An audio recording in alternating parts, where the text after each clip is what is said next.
अक्सर जो इतिहास रचते हैं वो पहले अकेले ही चलते हैं, लेकिन कारवां है वो साथ साथ जुड़ता जाता है। ऐसा ही कुछ अमित के साथ भी हो रहा है। जब इन्होंने डिगल की पुरानी गौशाला में जो कारवां इकट्ठा किया था तो शायद उस वक्त कुछ चिंता या संशय था, लेकिन चुनाव से एक सप्ताह पहले है। आज अमित बेहद आत्मविश्वास से वो लबरेज दिखाई दे रहे हैं। मैं ठीक कह रहा हूँ?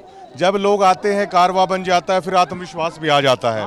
क्या देख पा रहे हैं अमित आज आप? जी देखिए, सबसे पहले आपके दर्शकों को राम राम। आज का जो माहौल है, अपनी जीत को लेकर तो आश्वस्त हम कई दिनों से थे, लेकिन जो एक चुनाव की बहुत अच्छी हवा जो थी, आज वो तूफान का रूप ले चुकी है और हर रोज ये तूफान पागल कर देगा सबको। और आज ढराना में तो मतलब रिकॉर्ड है वो टूटा है, और अभी भी लोग आपको ये कह रहे थे कि यहाँ से ठीक है, आप उधर का संभाल लीजिएगा। बिल्कुल, जो जहाँ भी हम जाते हैं लोग कहते हैं कि भाई आप अपना निगाम ने देख ले, बस हम तो सब कहने संभाल लेंगे। यानी कि लोग तो ये भी कह रहे हैं, अरे और की तगी कमा पीसी ना, हम पूरी कर देंगे। बहुत बड़ी जीत दर्ज जो हमारी होने वाली है। एक रियलिटी में बात बताता हूँ आपको, सच्चाई बताता हूँ। ज़्यादातर गाँव में, बेरी हलके में 49 गाँव हैं, लगभग 30 गाँव में 2-3 दिन बाद डॉक्टर रघुवीर कादियानी जी की उंगलियों पर 1.5 गिनवा देंगे।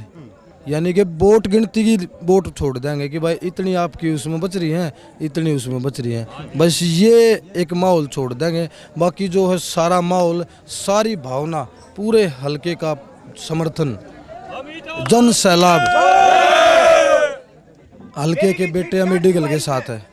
जिस गांव में जा रहे हैं अमित, क्या आप कहीं पे ऐसा देख पा रहे हैं कि हाँ यहाँ की गलियां शानदार हैं, यहाँ की चौपाले शानदार हैं, या यहाँ पे काम हुआ है, ऐसा कुछ देख पा रहे हैं क्या आप बेरी विधानसभा में? जी देखिए, हमने तो टूटी हुई गलियां, रास्ते पूरे खड्डों से भरे हुए, चाहे आप अच्छेज वाले रास्ते की बात कर ले, चाहे दुबड़धन वाले रास्ते की, किसी भी रास्ते पर आप चले जाओ, कीचड़ ही कीचड़ गांव में रहता है।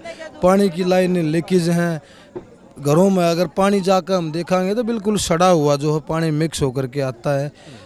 बुरा हाल इस हल्के का है। ना कोई और बड़ी सोच की अगर हम बात करें तो ना कोई उद्योग धंधे यहाँ पे हैं, ना कोई अच्छे शिक्षण संस्थान यहाँ पे हैं। ये सारी चीज़ें जो अब तक जो हमारा हल्का बिल्कुल गर्त में था, अब हल्के ने मन बना लिया है कि अपने बेटे अमित डिगल को चुन करके और तरक्की का रास्ता इस हल्के का खोलेंगे। शुक्रिया शुक्रिया। एक 33 या 34 साल का नौजवान एक ऐसे चेहरे के खिलाफ चुनाव लड़ रहा है कि जिसको लेकर ये नहीं कहा जा सकता कि इतनी बार चुनाव जीतने के बाद है इस विधानसभा क्षेत्र के लिए ऐसा कर दिया हो, या इस विधानसभा क्षेत्र को विकास के मामले में यहाँ पर पहुँचा दिया हो। सिवाना में जैसे ही गांव में आते हैं तो हमने खुद ये महसूस किया कि गलियां मतलब पाइपलाइन के लिए शायद तोड़ी गई हैं, तोड़ने के बाद है वो बन नहीं रही हैं। तो ये बड़ी हैरानी होती है ये कि आखिर क्यों ये बेरी विधानसभा क्षेत्र है इतना पिछड़ा है, वो लगातार होता जा रहा है। मेवात के 3 हलकों के बाद आखिर इतना पॉलिटिकली सशक्त नेतृत्व देने के बावजूद भी लगातार 6 बार से अगर आप किसी को जिताते हो तो इससे बड़ा राजनीतिक साथ या पॉलिटिकल इच्छा शक्ति है आप शायद ही कभी हरियाणा में किसी के लिए दिखाई गई हो। जब इतना आप लगातार साथ देते आ रहे हो, बदले में आपको क्या मिल रहा है, ये बड़ा सवाल बेरी में जब आप घूमते हैं वो आपको आराम से है वो नज़र आ जाता है। शुक्रिया।